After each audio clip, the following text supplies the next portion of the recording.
Good. Where I am now. Now I'm feeling bad. There's probably a disease. And I will tell you right now that all of those things are probably true, because that's what you created. Do you dare, old soul, drop into your heart for a moment and ask the question, am I creating my own whole? Is it possible that I'm creating all that is wrong in my life? If I am, dear Spirit, show me that I am loved. Now, I'm going to reveal something to you now that's an aspect, an attribute of the Creator. You all come in with guides. There's literally angelic energy all around you. And they just sit there and watch you do what you do. A human with free choice means that very thing. The minute you start reaching out to Spirit, not in a pleading way, not in a God, dear, help me, but in a God, please show me who I am, what is next, and give me that which is the peace and the compassion to go through what I need to awaken and get out of this horror I'm in. Energy begats energy. I want every one of you who is sad right now or despondent right now, or even those of you who are perhaps not, to do a simple 30-second exercise. It's easy. And I guarantee it'll change your perspective on life. When you get up in the morning, I want you to swing your legs around and let them hit the floor. Stay grounded. And for 30 seconds, I want you to think of all the things you're grateful for. It could be as simple as nature or an animal you're with, or perhaps a partner who loves you, or someone across the ocean who loves you. I know who's listening here. Or the fact that you're not going hungry. There are so many things to be grateful for. All of you have this. 30 seconds. Thank you, Spirit. Thank you, God. Thank you, Creative Source, for this. I am grateful for this. And you can start listing them. 30 seconds.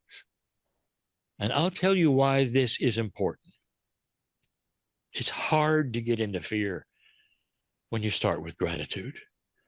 It's hard to go down that rabbit hole of depression when you start with gratitude. And when you do that for 30 seconds, I want you to feel the angels getting just a little closer to you. I want you to hear them, if you wish to, just figuratively saying, oh my God, she's interested. Oh my God, he's interested. Let's look at what are they going to do next? Are they really awakening? Are they really asking this? Yes. There's an entourage waiting to take your hand when you do these things. Energy begots energy. Whatever you put out will come back. Kryon, what does a truly awakened human look like in today's world?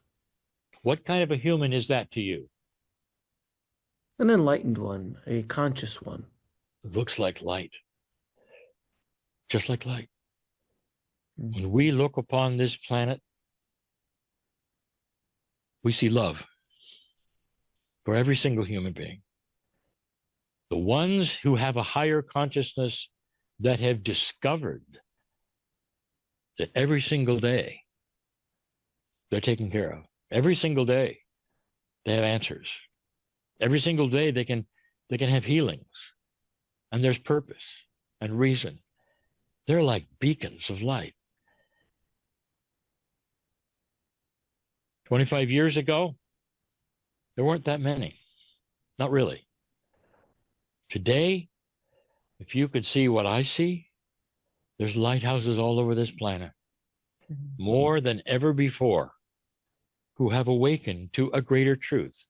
Not a doctrine, dear ones, not a religion. It's you with a personal awakening to who you are. What if it was true? You really had God inside.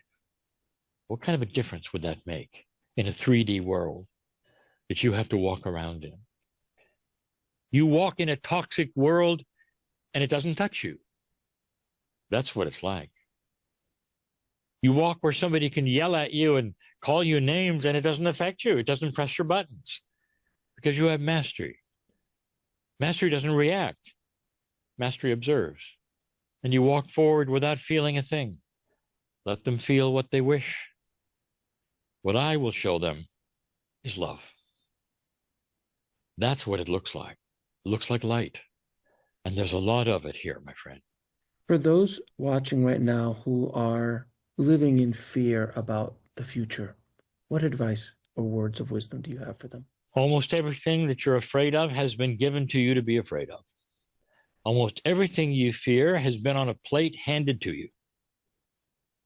If you're in my partner's culture, that would be America. If you watch television late at night, you're being told you're sick. Commercial after commercial after commercial. You're sick, you need this, you need this. You realize that? You watch the news, you're being told you're on the brink of war all the time. You're going to run out of oil. You're not going to be able to do this and that. And it's all the time. Did you ever tune into a news channel who started with good news? And the answer is no. Does that mean there isn't any? No, it means that they have chosen to hand you bad news on a plate. Once you see that, you'll see that the fear you have is something that has been designed.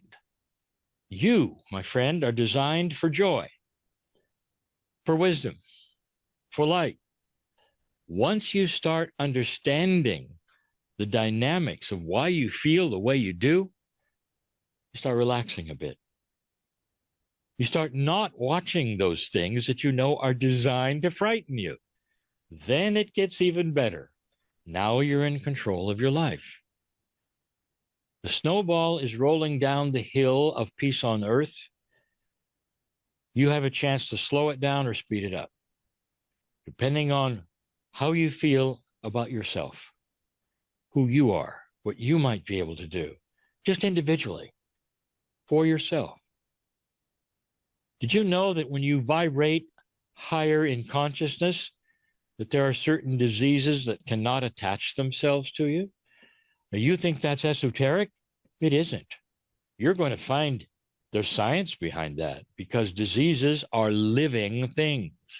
They also have a living vibration. So do you. If your cells are vibrating higher than the disease, it can't touch you. Did you ever think of that? These are the things that will be discovered, even in medicine. They'll scratch their heads wanting to know why certain groups of people never catch a certain thing. Then they'll start looking at their belief system. Oh, there is more here than meets the eye. There is hope here. There is love here. Grab onto it, and you'll know what I mean. And finally, Kryon, is there any final words you would like to give to the audience? That is what I want to tell the audience. Born magnificent, every one of you.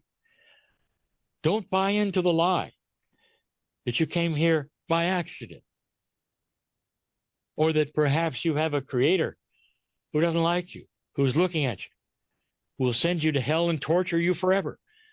Does that sound like the love of God? Is that even reasonable? Start using what I would call spiritual logic and apply it to how you feel. Is there a creator? Some of you will say, well, I don't have any evidence of it. Oh, you haven't given it a chance. Let the evidence be in you. Try these things, perhaps. Go ahead, ask.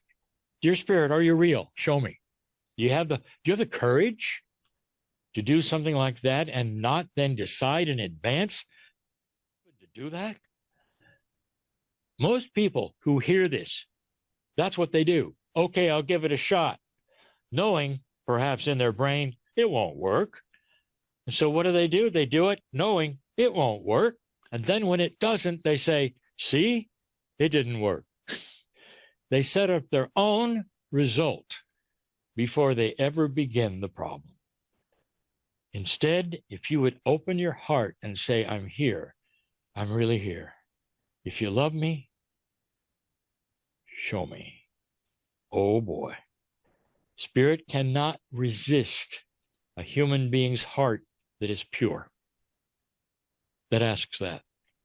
And sometimes, dear ones, you have to go at the end of your string and go right down to the depths of the dark night of the soul before you will ever do that. And then when you do, it all changes. You don't have to go there. Not anymore. You can do it right where you sit. It's worth asking, isn't it? Find the God inside. And so it is.